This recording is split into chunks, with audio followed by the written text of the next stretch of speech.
जा रहे हैं।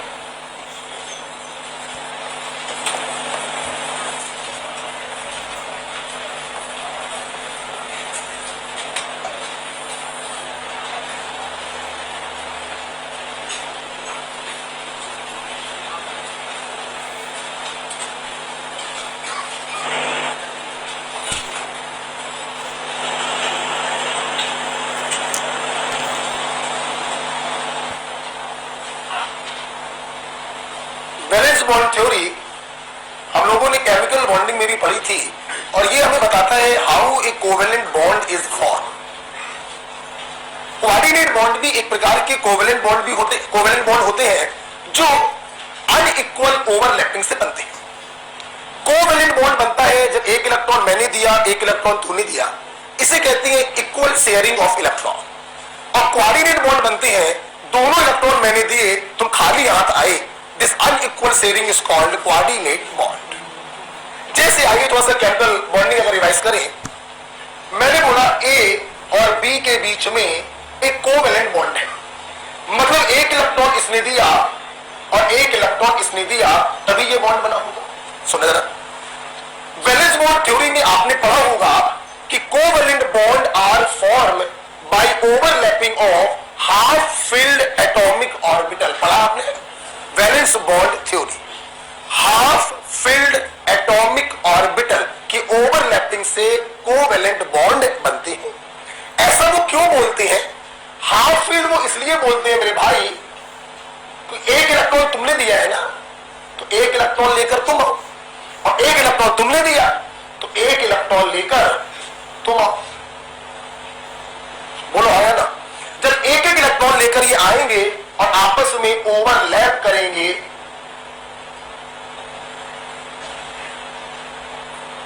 तो इस प्रकार से हम कहेंगे कि इस कोवेलेंट बॉन्ड का फॉर्मेशन हो गया। तो कोवेलेंट बॉन्ड कैसे बनते हैं ये केमिकल बॉन्डिंग में आपने सीखा था, by the overlapping of half filled atomic orbital. ये भी हाफ फिल्ड है एटॉमिक ऑर्बिटल, ये हाफ फिल्ड एटॉमिक ऑर्बिटल है बी का, ये ए का, दोनों के हाफ फील्ड ने ओवरलैप किया तो एक कोवेलेंट बॉन्ड का फॉर्मेशन होगी। आपने पढ़ा होगा जब ये ओवरलैपिंग एंड टू एंड होती है तो सिग्मा बनता है, और लैटरल होती है तो पाई बनता है। ठीक है, half filled orbital may be S orbital, may be P orbital, may be D orbital. ठीक, अब चलते हैं हम लोग कोऑर्डिनेट बॉन्ड में। देखना, कोऑर्डिनेट बॉन्ड का मतलब होता है कि मेरे भाई साझे के दोनों इलेक्ट्रॉन कोई एक एटम देता है, मालूम है कि नहीं मालूम? जो देता है उसे हम लोग कहते हैं डोनर और दूसरे वाले को हम लोग कहते हैं एक्सेप्टर। सहमत हो गई? अब सुनना, फील करना। अब के बाद दोनों के हाफ फील्ड ऑर्बिटल आएंगे या डोनर का फुल फील्ड और एक्सेप्टर का एम्प्टी? डोनर का फुल फील्ड और एक्सेप्टर का एम्प्टी। कोई डोनर लेके आ रहा है 2 इलेक्ट्रॉन, तो ये लेके आ रहा होगा 2 इलेक्ट्रॉन और ये लेके आ रहा होगा 0 इलेक्ट्रॉन, मतलब इसका होगा फुल फील्ड एटॉमिक ऑर्बिटल और एक्सेप्टर का होगा एम्प्टी एटॉमिक ऑर्बिटल। बोलो हाँ या ना? बोलो बेटा। हमारे स्टूडेंट जानते हैं कि कोऑर्डिनेट बॉन्ड कॉम्प्लेक्स में बनता है लिगेंड टू सेंटर मेटल, मतलब यहां पर डोनर होगा लिगेंड और एक्सेप्टर होगा सेंटर मेटल। क्या आप लोग सहमत हैं? बोलो, ये दोनों ओवरलैप करेंगे, यहां पर दिखा दे रहे ओवरलैपिंग, और इस प्रकार से कोऑर्डिनेट बॉन्ड का फॉर्मेशन होगा। दोनों की कंपैरेटिव स्टडी समझ में? इक्वल शेयरिंग तो एक एक इलेक्ट्रॉन लेकर आओ, half field half field. Unequal sharing तो जो 2 इलेक्ट्रॉन दे रहा उसका फुल फील्ड ऑर्बिटल होगा और जो ले रहा है उसका एम्प्टी ऑर्बिटल होगा। इतना क्लियर हो गया? अब आओ फील करते। हम लोग पढ़ रहे हैं कॉम्प्लेक्स कंपाउंड जिसमें सेंटर मेटल कितने कोऑर्डिनेट बॉन्ड एक्सेप्ट करता है? कोऑर्डिनेशन नंबर के बराबर। Coordination number 2 coordinate bond accept करे 2, coordination number 4 coordinate bond accept करे 4, coordination number 6 coordinate bond accept करे 6। बाहर से रिजल्ट ये नहीं निकल रहा कि सेंटर मेटल जो कि एक्सेप्टर है, जो कि कोऑर्डिनेट बॉन्ड एक्सेप्ट कर रहा है, उसके पास उतने ही एम्पटी ऑर्बिटल होने चाहिए जितने वो कोऑर्डिनेट बॉन्ड बनाता है। और कितने कोऑर्डिनेट बॉन्ड बनाता है? कोऑर्डिनेशन नंबर के बराबर। तो क्या मैं ये नहीं कह सकता कि centre metal must have empty orbital equal to its coordination number? कह सकता हूं। अगर किसी का कोऑर्डिनेशन नंबर 2 है तो उसके पास एम्पटी ऑर्बिटल भी 2 होने चाहिए। अगर किसी का कोऑर्डिनेशन नंबर 6 है तो एम्पटी ऑर्बिटल भी 6 होने चाहिए। बच्चों, यही एम्पटी ऑर्बिटल आपस में इंटरमिक्स हो जाती है और हाइब्रिड ऑर्बिटल का फॉर्मेशन करती है, और इस फिनोमिना को कहते हैं हाइब्रिडाइजेशन। ओके, तो इस पॉइंट को मैं आपको बताना चाहूंगा। 10 सेंटर मेटल लिखिए, पूरा ऊपर से लिखिए।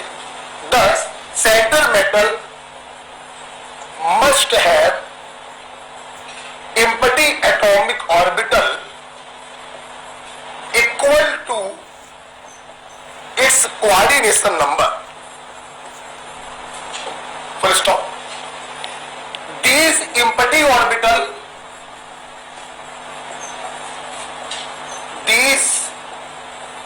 orbital get intermixed and form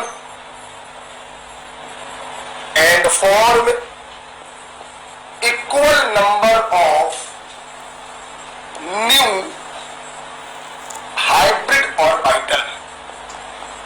बिना बात सहमत है? क्लियर हो गया? इस सेंटेंस को इन्वर्टेड कॉमा में बंद कर।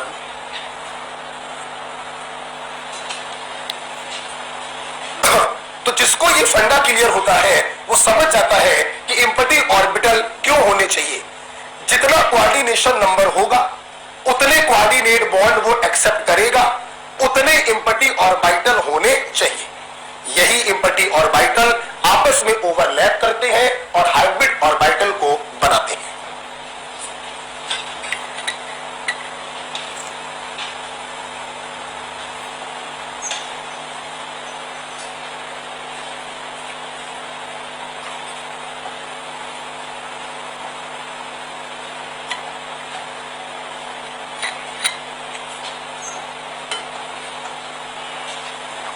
ये जो सेंटेंस लिखवाया क्लियर हो गया?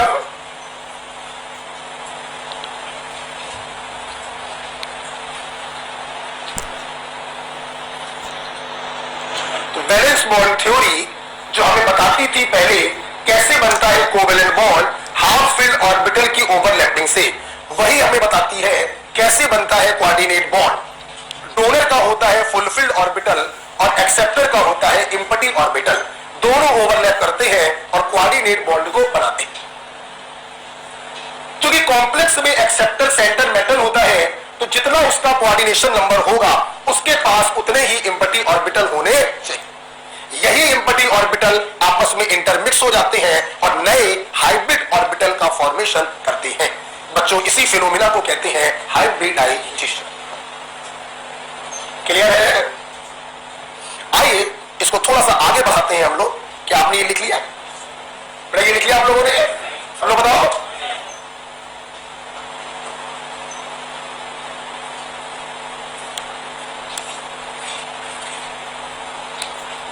ये थ्योरी आप लोगों ने केमिकल बॉन्डिंग में पढ़ी थी। अब नहीं पढ़ा होगा केमिकल बॉन्डिंग मान लो, तो हमने थोड़ा सा आपको यहां पर बता दिया, कोई प्रॉब्लम नहीं होगी आपको। ठीक, चलिए देखिए बेटा, आइए इसको थोड़ा आगे बढ़ाते हैं। देखो बेटा, ये रहा कोऑर्डिनेशन नंबर, ये रहा हाइब्रिडाइजेशन, ये रहा ज्योमेट्री। सब लोग देखेंगे। जैसे मान लो सेंटर मेटल का कोऑर्डिनेशन नंबर है 2। कितना है? मतलब उसके पास कितने एम्पटी ऑर्बिटल होने चाहिए? 2। दोनों को इंटरमिक्स कर दोगे तो हाइब्रिडाइजेशन आ जाएगा।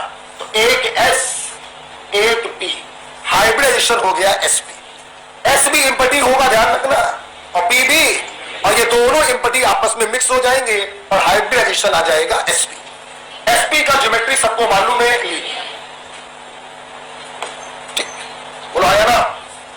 मान लो कोऑर्डिनेशन नंबर है 4, 2 4 6 सबसे ज्यादा कॉमन होते हैं, ठीक है। सुनना, कोऑर्डिनेशन नंबर कितना है 4, ध्यान से सुनना। कितने इम्पटी ऑर्बिटल होने चाहिए 4, आपस में मिला दोगे हाइब्रिडाइजेशन आ जाएगा। सुनना, कॉम्प्लेक्स कंपाउंड में जब कोऑर्डिनेशन नंबर 4 होता है तो हाइब्रिडाइजेशन की 2 पॉसिबिलिटी बनती है।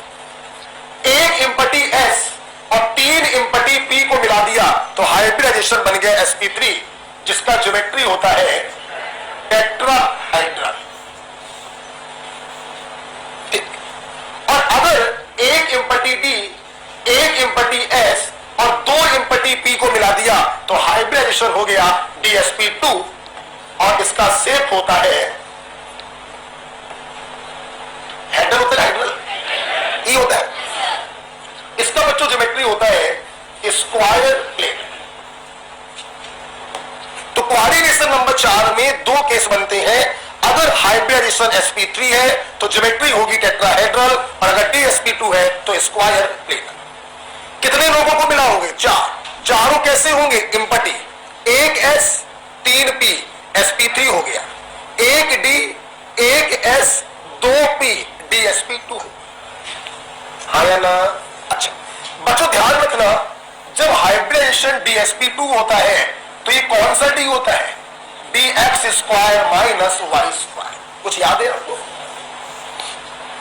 d ऑर्बिटल 5 प्रकार के होते थे, dxy, dyj, dxj, dx square minus Y square और dz स्क्वायर। ठीक है, कौन सा d होता है इस हाइब्रिडाइजेशन में, dx स्क्वायर माइनस वाई। ठीक, तो लिखते रहो तो बेटा, इसको भी समय लोगे लिखने का।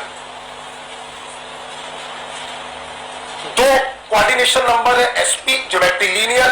कोऑर्डिनेशन नंबर 4 है sp3 भी हो सकता है टेट्राहेड्रल, और dsp2 भी हो सकता है स्क्वायर प्लेनर।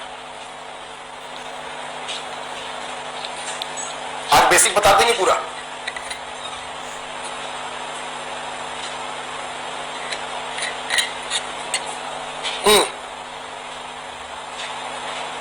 थोड़ा आगे बढ़ाते इसको। चलिए 4 के बाद चलते हैं 5 में। इधर देखो बेटा, अगर कोऑर्डिनेशन नंबर 5 है तो कितने इम्पटी ऑर्बिटल होने चाहिए 5। बेटा यहां पर भी 2 केस बनते हैं, यहां पर भी 2 केस बनते हैं। एक इम्पटी s, 3 इम्पटी p और 1 इम्पटी d आपने ले लिया तो हाइब्रिडाइजेशन हो गया sp3d, शेप हो गई ट्राइगोनल, आगे बोले यार, बाइपिरामिडल। ये वही शेप हो गई जो केमिकल बॉन्डिंग में भी आपने पढ़ी थी, ट्राइगोनल बाइपिरामिडल। क्या तो बेटा दूसरा भी हाइब्रिडाइजेशन तो यही होता है। अंतर बस इतना है कि अगर ये dz स्क्वायर है तो इसे कहते हैं ट्राइगोनल बाइपिरामिडल, और अगर ये d x square minus Y square है तो इसे कहते हैं स्क्वायर पिरामिडल। सबसे कॉमन ऊपर वाला होता है। ओके, अगर ये dz स्क्वायर है तो ट्राइगोनल बाइपिरामिडल, और अगर ये d x square minus Y square है तो स्क्वायर पिरामिडल। ठीक, ये कुछ याद करना पड़ता है, ये बातें क्या करनी पड़ती है, याद करो। इन्हें समझाने बैठेंगे तो हो गया गेम। एक दिन कोई लग जाए, मॉडल लेकर आओ, इसको समझाए, असंभव वाला काम हो जाए। ठीक है, कोई मतलब नहीं इस चीज को समझने का और समझाने का। अच्छा रहता है कि इन चीजों को हम लोग क्या करें, याद। Square planar dx square minus Y square, trigonal bipyramidal dz square, square pyramidal dx square minus Y square. समझने का कभी प्रयास करना मत, बिल्कुल बेकार चीज है, इसको समझना। ठीक, लास्ट में बेटा हम लोग जा रहे हैं कोऑर्डिनेशन नंबर बोल 6, वो लास्ट है आपके लिए, उसके आगे हम लोग को नहीं जाना। कोऑर्डिनेशन नंबर 6, कितने इम्पटी ऑर्बिटल होंगे, जवाब 6। जिनको इंटरमिक्स कर देंगे तो हाइब्रिडाइजेशन आ जाएगा। समझो बेटा, यहां पर भी 2 केस बनते हैं, 1 empty s, 3 empty p, 2 empty d, sp3d2, 6 हो गए। 1 3 और 2, 1s 3p 2d। ठीक, क्या ये भी पॉसिबल है पहले 2d आ जाए फिर 1s आ जाए और फिर 3p आ जाए? ये D2sp3 अंतर समझिए, यहीं पर समझो, यहीं पर। इसका बेटा मतलब ये होता है जिस सेल का S लिया उसी सेल का P और उसी सेल का D, तो इसे कहते हैं sp3d2। और इसका मतलब ये होता है जिस सेल का S लिया उस सेल का P लिया और उसके अंदर वाली सेल का D लिया, तो इसे कहते हैं D2sp3। क्लियर? आप बच्चों जानते हैं दोनों का ज्योमेट्री सेम होता है, ऑक्टाहेड्रल। बच्चों बोलो क्या होता है? ऑक्टाहेड्रल। दोनों का ज्योमेट्री होता है सेम, दैट इज ऑक्टाहेड्रल।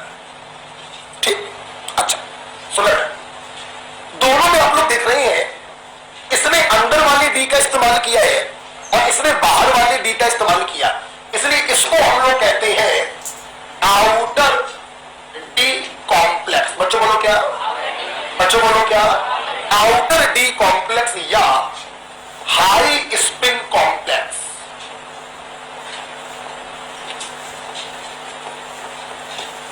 और इसने बेटा अंदर वाली डी का इस्तेमाल किया तो इसे हम लोग कहते हैं इनर डी कॉम्प्लेक्स या लो स्पिन कॉम्प्लेक्स। चलो भाई, हमारे छात्रों ने हाइब्रिडाइजेशन एटलीस्ट सीख लिए। ठीक है,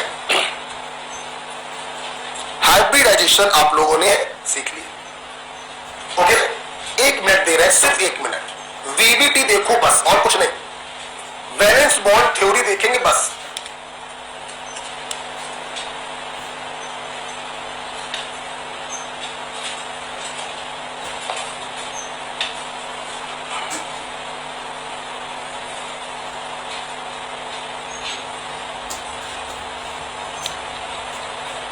जल्दी से, सिर्फ valence bond theory.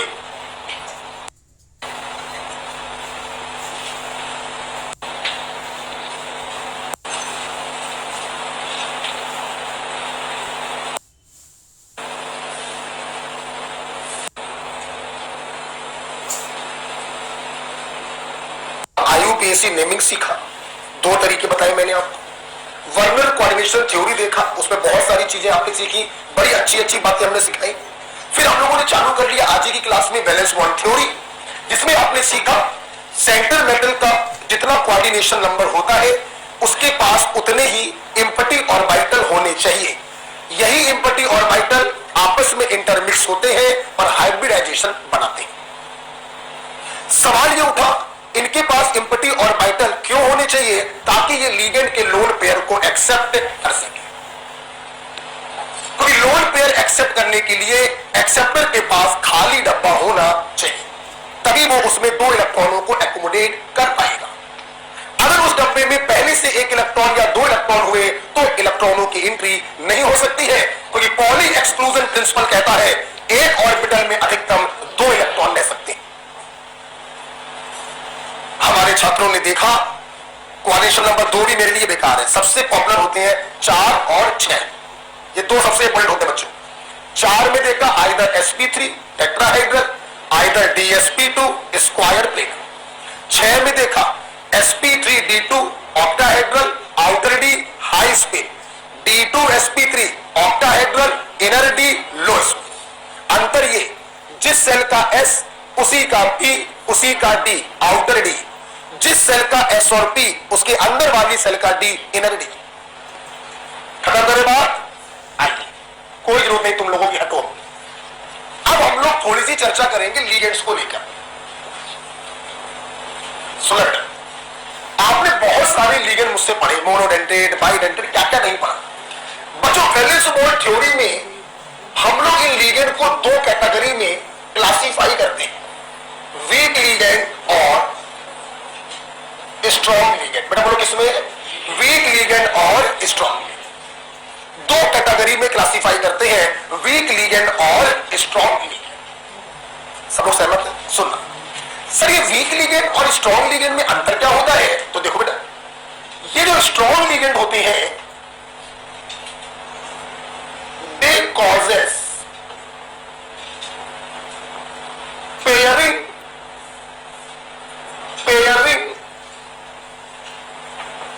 of electron in center metal.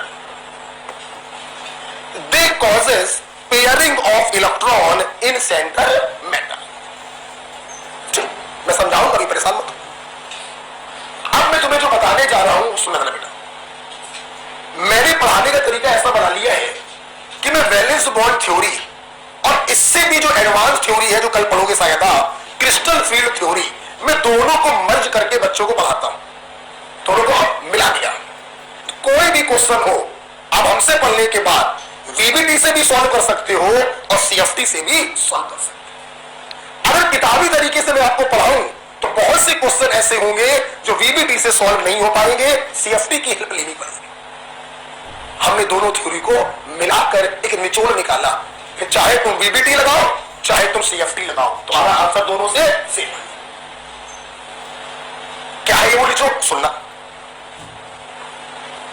D4, D5, A6, D7। आपको मालूम है D सबसेल में 5 D ऑर्बिटल होते हैं, DXY, DYJ जो मैंने भी बताया था। इसीलिए D सबसेल में अधिकतम 10 इलेक्ट्रॉनों को रखा जा सकता है, D1 से D10। ठीक सुना बेटा। अगर कोऑर्डिनेशन नंबर 6 है तो जो पेयरिंग होती है वो D4 से D7 तक होती, ना D1, D2, D3 में पेयरिंग होगी और ना D8, D9 और D10 में पेयरिंग होगी। अभी पेयरिंग का मतलब समझा देंगे, परेशान मत हो। और अगर बच्चों कोऑर्डिनेशन नंबर 4 या 5 है तो एक और बढ़ा लो, D8। मतलब आप स्ट्रॉन्ग लीगेंड होने पर पेयरिंग कहां से कहां तक कराएंगे? D4 से D8। ठीक है। अगर कोऑर्डिनेशन नंबर 6 है तो पेयरिंग होती है जब D सबसेल में इलेक्ट्रॉनों की संख्या 4 से 7 हो, और अगर कोऑर्डिनेशन नंबर 4 या 5 है तो पेयरिंग होती है जब D सबसेल में इलेक्ट्रॉनों की संख्या 4 से 8। ठीक, लिख लीजिए। मतलब आप बताने जा रहे हैं पेयरिंग का मतलब क्या है, आप बता रहे हैं। अब चाहे तुम क्वेश्चन बीबीटी से सॉल्व करना चाहे सीएफटी से, दोनों से आंसर सेम आएंगे। कोऑर्डिनेशन नंबर 6 में D4 से D7 पेयरिंग करवाएंगे और कोऑर्डिनेशन नंबर 4 या 5 में D4 से D8 में पेयरिंग करवाएंगे। याद ऐसे रख सकते हैं कि कोऑर्डिनेशन नंबर छोटा तो लंबाई हो गई ज्यादा, ठीक है, ज्यादा इलेक्ट्रॉनों तक यहां पेयरिंग होगी और यहां कम इलेक्ट्रॉनों तक पेयरिंग होगी। बच्चों ये मत सोचना कि पूर्वाग्रह से ही रटवा रहे हैं, एक एक चीज एक्सप्लेन करूंगा क्रिस्टल फील्ड थ्योरी में, एक एक चीज यहां से यहां तक कि क्यों है, नीचे क्या प्रॉब्लम, ऊपर क्या प्रॉब्लम, इसमें एक नंबर बढ़ क्यों गया, एक एक चीज एक्सप्लेन होगी। क्योंकि मैंने वीबीटी और सीएफटी को मिला के रूल बनाया है, इसलिए अभी उसको एक्सप्लेन नहीं करेंगे, बात नहीं करेंगे। ठीक, आप सुना जरा पेयरिंग का मतलब क्या है, तो ये भी देखो। जैसे हमें मालूम है डी सबसेल में 5 ऑर्बिटल होते, कितने होते हैं? 5। इलेक्ट्रॉन भरने का तरीका आप लोगों ने एटॉमिक स्ट्रक्चर में पढ़ा है। पहले सारे ऑर्बिटलों को एक एक इलेक्ट्रॉन दिया जाता है, हाँ या ना, और फिर इलेक्ट्रॉनों की पेयरिंग करवाई जाती है। यही आप लोगों ने पढ़ा है, हमने भी यही पढ़ा। सुनना, मान लो D1 है तो D1 का मतलब 1 2 3 4, आपने 5 बनाए और चुपचाप एक इलेक्ट्रॉन को भर दिया। पेयरिंग का मतलब ही नहीं जिसमें उठता, एक ही इलेक्ट्रॉन है, काहे बात की पेयरिंग। 2 इलेक्ट्रॉन भरने थे, फील करिए सब लोग, 1 2 3 4 5। आपने जैसा आप लोग पढ़ते हो एक एक इलेक्ट्रॉन दे दिया, फिलिंग कर दी। अब सुनना, D2 में भी पेयरिंग का कोई चांस नहीं है, क्योंकि D1 D2 D3 में कोई पेयरिंग नहीं होती। पेयरिंग का मतलब यह होता है कि अनपेयर इलेक्ट्रॉन उठकर पेयर हो जाते हैं। यह कहानी D3 के आगे से चालू होगी। D1 D2 D3 में इलेक्ट्रॉनों की पेयरिंग, चाहे कोऑर्डिनेशन नंबर 6 हो, चाहे 4 हो, चाहे 5 हो। आप इसी में समझा दे रहे हैं, ठीक है। मान लो कॉन्फ़िगरेशन है D4, समझना, तुमने सबसे पहले अपने नॉर्मल तरीके का इस्तेमाल किया कि भाई सबको एक एक इलेक्ट्रॉन देंगे। तुम्हें मालूम है D4 में अगर लीगेंड स्ट्रॉन्ग हो जाए तो पेयरिंग हो जाती। अब क्या होगा, D3 तक तो पेयरिंग नहीं होती है ना, इनको नहीं छुएंगे। इसके आगे जो अनपेयर इलेक्ट्रॉन है ये उड़ उड़ कर पीछे आ जाएंगे अगर लीगेंड कैसा हुआ, स्ट्रॉन्ग। मतलब स्ट्रॉन्ग लीगेंड की प्रेजेंस में जो तुमने D4 ये लिखा है ये नहीं रह जाएगा, ये कन्वर्ट हो जाएगा 1 2 3 4 5, ये हो जाएगा पेयर। बच्चों कराने को तो पेयर तुम इसको भी करा सकते हो, लेकिन पेयरिंग D3 के आगे होती है, D4 से D7 तक। D3 तक के इलेक्ट्रॉन पीछे मूव नहीं कर सकते। समझ में आ गया? समझ में आया तो आप बताना, आप बताओ, तुम्हें सब समझ, लिखो बोली कुछ, अब सब बेकार है। समझ में आ गया ना सबको? ठीक, अब देखना, मैंने बोला सब देखो, सब देखो, मैंने बोला D6 coordination number 6 strong ligand. मैंने ऐसे बोला, हाँ स्ट्रॉन्ग हो, इलेक्ट्रॉनों को पीछे पलटाने की ताकत रखते हो। अच्छा, कोऑर्डिनेशन नंबर 6 है, D4 से D7 तक पेयरिंग होती है और D6 लिखा हुआ है, वेरी गुड। 1 2 3 4 5, अरे ऐसे बनाया नहीं, कौन क्या कर दिया सबने। सबसे पहले मैंने अपने इलेक्ट्रॉन अपने अकॉर्डिंग भर दिए, 6 इलेक्ट्रॉन भर दिए। अब आपको मालूम है D3 के आगे अगर इलेक्ट्रॉन है तो ये पीछे आगे क्या हो जाएंगे, पेयर। ये आ जाएगा यहां पे पेयर होने, ये आ जाएगा यहां पे पेयर होने, तो इसका एक्चुअल कॉन्फ़िगरेशन बन जाएगा, ये पेयर पहले हो गया ना, ये भी पेयर हो गया और ये भी पेयर। बस समझ में आई बेटा? जो कुछ भी करोगे वो D3 के आगे वालों को पीछे लाओगे, D3 वाले कभी पीछे। क्लियर? फील करना। अगर यहां पर स्ट्रॉन्ग लीगेंड के बजाय वीक लीगेंड होता तो जो तुमने बनाया था वही रहेगा, कोई पीछे आकर पेयर अप नहीं होगा। मैं उम्मीद करता हूं आपको पेयरिंग का मतलब समझ में आया कि स्ट्रॉन्ग लीगेंड और वीक लीगेंड क्या करते हैं। क्लियर? अगर समझ में आया तो जल्दी से बताना, खुद करना, खुद सोचना, बताना। D8 coordination number 6 strong ligand. बोलो, क्या स्ट्रॉन्ग लीगेंड इस कॉन्फ़िगरेशन पर अपना हुक्म चला पाएगा? क्या पेयरिंग करा पाएगा? तो कोऑर्डिनेशन नंबर 6 में सिर्फ कहां तक होता है, मतलब बच्चों हमें देखो, आपने अपने अकॉर्डिंग 8 इलेक्ट्रॉनों को भरा, 5 6 7 8। क्या इसको अब तुम पीछे लेके जाओगे? नहीं जा सकते। कोई कोऑर्डिनेशन नंबर 6 में D8 में कोई फर्क नहीं पड़ता, फर्क पड़ता है D4 से D7।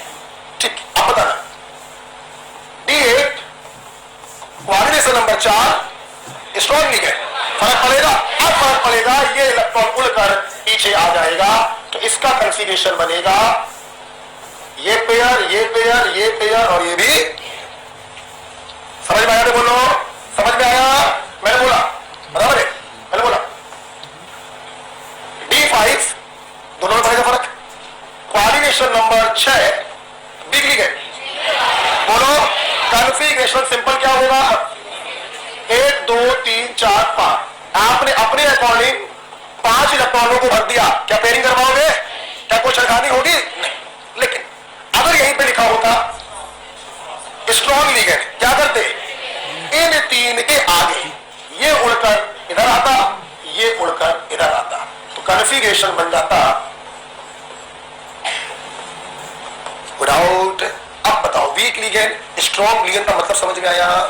तो कोऑर्डिनेशन नंबर 6, कोऑर्डिनेशन नंबर बड़ा तो नंबर कम, D4 से D7, और कोऑर्डिनेशन नंबर 4 या अगर 5 हो जाए तो नंबर बढ़ गया, D4 से D8। तो हमसे पढ़ने के बाद चाहे VBD से कर लेना, चाहे तुम CFT से कर लेना, तुम्हारे सारे आंसर क्या आएंगे? ठीक, अब बताओ ये समझ में आ गई? अब अंतिम क्वेश्चन आपके दिमाग में उठ रहा है कि हम कैसे जानेंगे स्ट्रॉन्ग लीगेंड कौन और वीक लीगेंड कौन? तैयार है पूरी क्लास?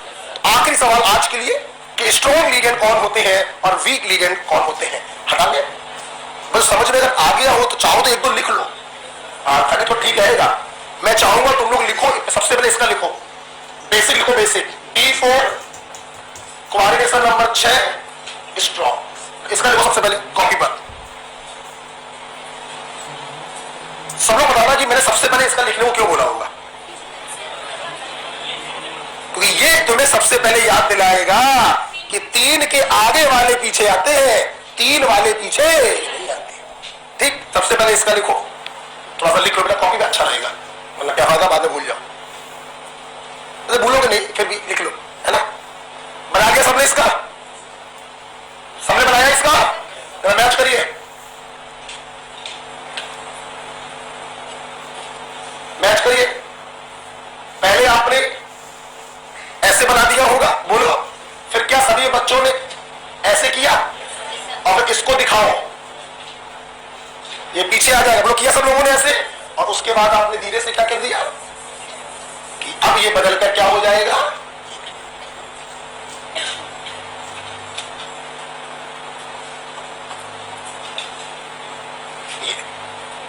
ठीक है। तो D4 क्वालिशन नंबर 6 स्ट्रॉन्ग लिगेंड, आपका कॉन्फ़िगरेशन बच्चों ये होगा। सबने करके दिखाया, एक और दिखा दो, चलो ये दिखा दो। D8 क्वालिशन नंबर 6 स्ट्रॉन्ग लिगेंड,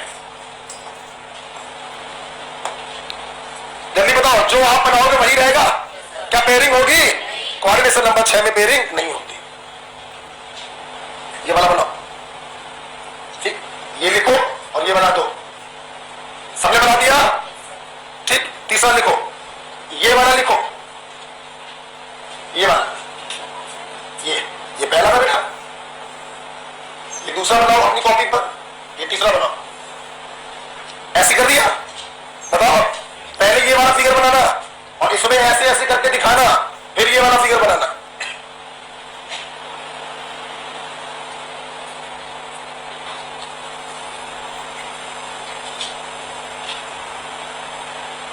इलेक्ट्रॉनों की जो उठापटक करवाते हैं वो 3 इलेक्ट्रॉनों के आगे से कराते हैं, इसीलिए मैंने आपकी कॉपी पे सबसे पहले ये वाला एग्जांपल लिखवाया। क्लियर? अब बता दें इसको, बोलो, हटाए इसको। अंतिम क्वेश्चन आज के लिए बताने जा रहे हैं, लिगेंड कैसे पहचानेंगे स्ट्रॉन्ग कौन होते हैं और वीक कौन होते हैं। तो आइए, हम लोग को बच्चों पढ़नी पड़ती है एक स्पेक्ट्रोकेमिकल सीरीज, और ये स्पेक्ट्रोकेमिकल सीरीज आपको बताएगी कौन कौन से लिगेंड स्ट्रॉन्ग होते हैं और कौन कौन से होते हैं वीक। सामने देखिए, इस स्पेक्ट्रोकेमिकल सीरीज में सबसे आगे रखा हुआ है CO, carbonyl, this is the strongest ligand. CO, Cn minus, NO2 minus, En, ammonia, EDTA and NCS। आप लोग 3 टुकड़ों में याद करेंगे। पहला टुकड़ा होगा यहां से लेकर यहां तक, बोलिए, CO, Cn minus, NO2, En, ammonia, EDTA, NCS, पहला टुकड़ा है। दूसरा टुकड़ा है वाटर ऑक्सैलेट हाइड्रोक्साइड, दूसरा टुकड़ा बोलो, वाटर ऑक्सैलेट हाइड्रोक्साइड। और तीसरे टुकड़े के लिए मैंने ट्रिक बना रखी है। आप, मैं इतना, मतलब मैं आपको बताऊं, अब लास्ट ईयर की बात ही तो है, मैं लास्ट ईयर पढ़ाया था, ये मैंने पढ़ा लिया था। मैं यहां से यहां तक की ट्रिक नहीं बताता हूं, मेरी आदत नहीं है। मैं कहता हूं 2 टुकड़ों में याद करो, CO, Cn, NO2, En, ammonia, EDTA, NCS, water oxalate hydroxide. जो तीसरा टुकड़ा है वो बहुत कंफ्यूजिंग है, उसकी मैंने बच्चों को दी थी ट्रिक, और इसी साल उसी टुकड़े पर सिर्फ सवाल आया था, सिर्फ उसी टुकड़े पर। नीट वाले एक दिन पहले मेरी कॉपी लेके जाते हैं और सवाल फ्रेम कर दे। हम सच्चाई बता रहे हैं, बस देखो, तुमने पढ़े हो लास्ट ईयर, ये ट्रिक बताई थी ना, इसके पीछे, इसके पीछे बोलो बोलो, आई बर्बादी सचिन क्लास से फरार, राइट? आई बर्बादी सचिन क्लास से फरार, इसके पीछे वाले हैं ये। और बेटा इसी साल नीट में इन्हीं में से उन्होंने उठाए थे और एक ले लिया था Cn। अब Cn तो सबको मालूम होता है, सबसे आगे होता है। यहां पे बच्चे बड़े कंफ्यूज होते हैं, तो मैं ट्रिक बताई थी, आई बर्बादी सचिन क्लास से फरार। ओके बेटा, एक लाइन में लिखना, एक लाइन में, ठीक है? 2-3 लाइन मत लिखना, एक लाइन में लिखना, एक लाइन में। अच्छा तो मुझे बहुत सारी बातें करनी है, तो ऐसा कर ले, तुमने काम करना बेटा, एक काम करना, इस लाइन के ऊपर इसको लिख लेना, नीचे मत लिख लिया क्या? अब तो लिख लिया, लिख छोड़ा, जो लिख लिया तो लिख लेना। तो आई बर्बादी सचिन प्याज से भगोड़ा निकल गया क्या? बर्बादी आते भाग गया। तो आई बर्बादी सचिन क्लास से फरार।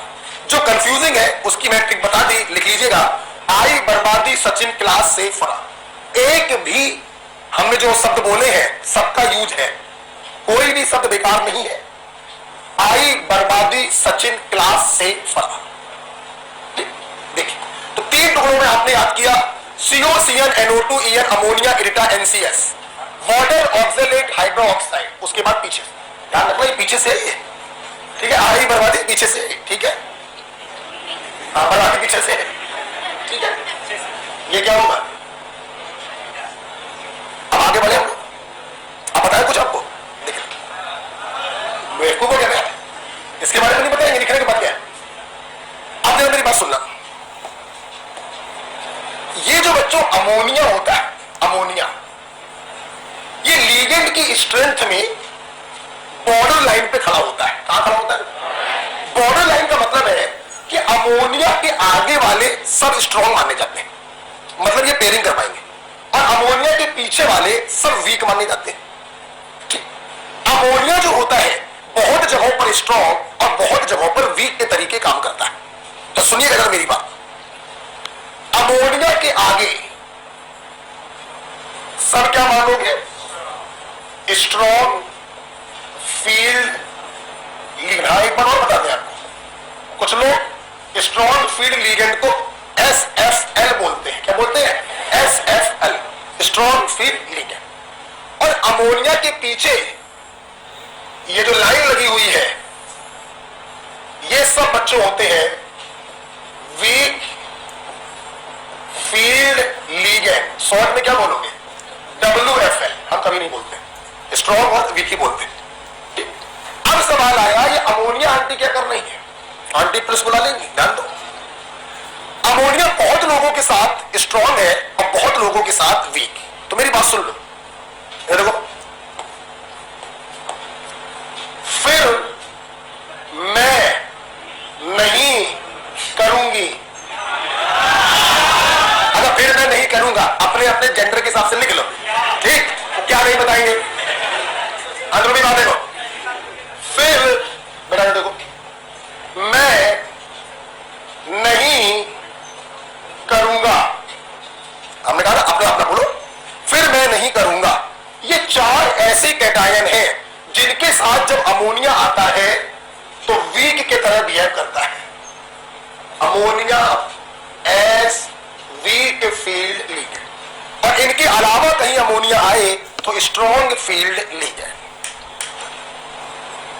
फिर मैं नहीं करूंगा, पढ़ाई नहीं करूंगा, अच्छी अच्छी बातें सोचो, है ना, बदतमीजी नहीं करूंगा, लड़ाई नहीं करूंगा, फिर मैं नहीं करूंगा। सारे +2 स्टेट में ध्यान रखना, अगर +3 स्टेट में हो गया तो मामला बदल जाएगा। +2 में अगर आयरन है तो ये वीक है, अगर +3 में आयरन आ गया तो ये क्या हो जाएगा? स्ट्रॉन्ग। इन 4 के साथ अमोनिया वीक है, बाकी दुनिया के साथ क्या है? स्ट्रॉन्ग। एक पॉइंट क्लियर हो गया। नेक्स्ट नेक्स्ट, अब जगह नहीं है, आप नीचे लिखवा दिया, वाटर और ऑक्सलेट वीक है स्ट्रॉन्ग? वीक। अमोनिया के पीछे वाले सब वीक है। वाटर एंड ऑक्सलेट ये भी वीक होते हैं, बट कोबाल्ट +3 के साथ ये स्ट्रॉन्ग की तरह काम करते हैं। बोलो कैसे में? स्ट्रॉन्ग। कोबाल्ट +3 के साथ ये स्ट्रॉन्ग की तरह काम करते हैं।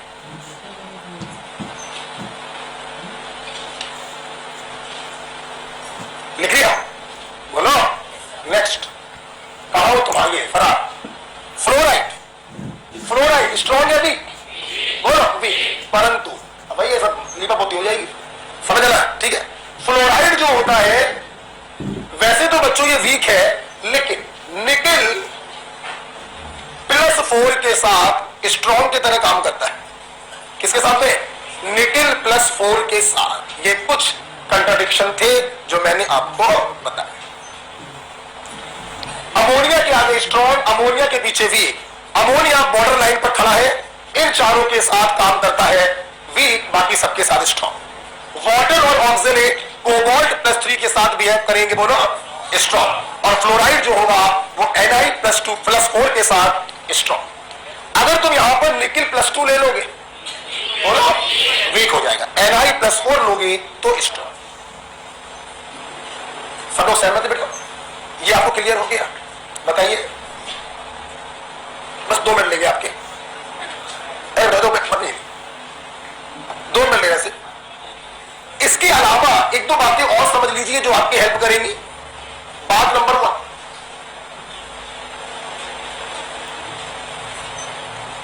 DMG- as strong field ligand with nickel +2, DMG- strong field ligand with nickel +2।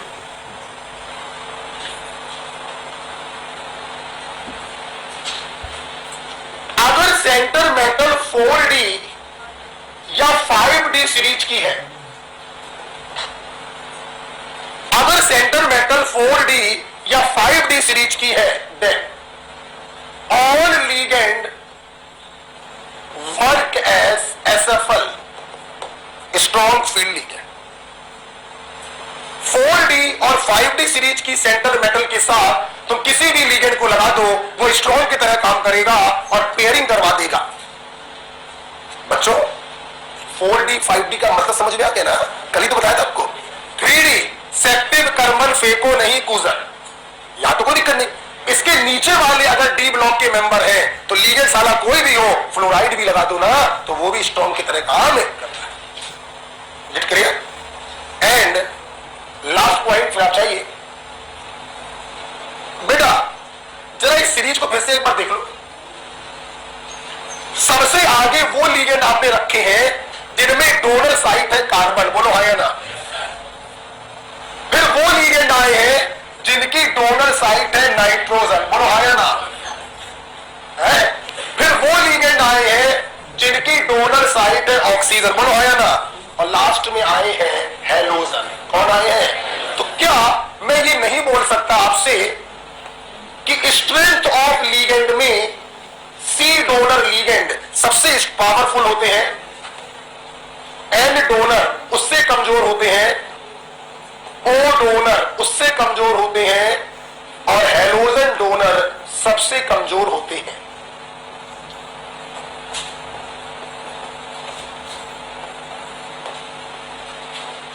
Right? आज आपने वीबीटी पढ़कर जिन बच्चों ने लास्ट ईयर में और पढ़ा होगा उनको ये फील आ गया होगा कि हाँ, चाहे सीएफटी से करो और चाहे वीबीटी से करो, सारे क्वेश्चन एक ही साथ सॉल्व होंगे। राइट बेटा, ये खत्म हो गया। कल इसको खत्म कर लेंगे वीबीटी को, अभी बहुत माल पानी है वीबीटी में, कल पूरा टाइम ले लेगा। कल सुबह हम लोग कितने बजे मिलेंगे? नहीं, एग्जैक्ट 7। कितना छोड़ेंगे? एग्जैक्ट 8। टॉपिक बोलो मोल कॉन्सेप्ट। ये बहुत क्लियर हो गया है? पहले इसको अभी तुरंत जाके रिवाइज करेंगे। 2 क्वेश्चन आते हैं, बर्बाद मत कर देना इसको, और फिर कल के काम को देख लेना, सवाल अमल लगा लेना। ठीक है?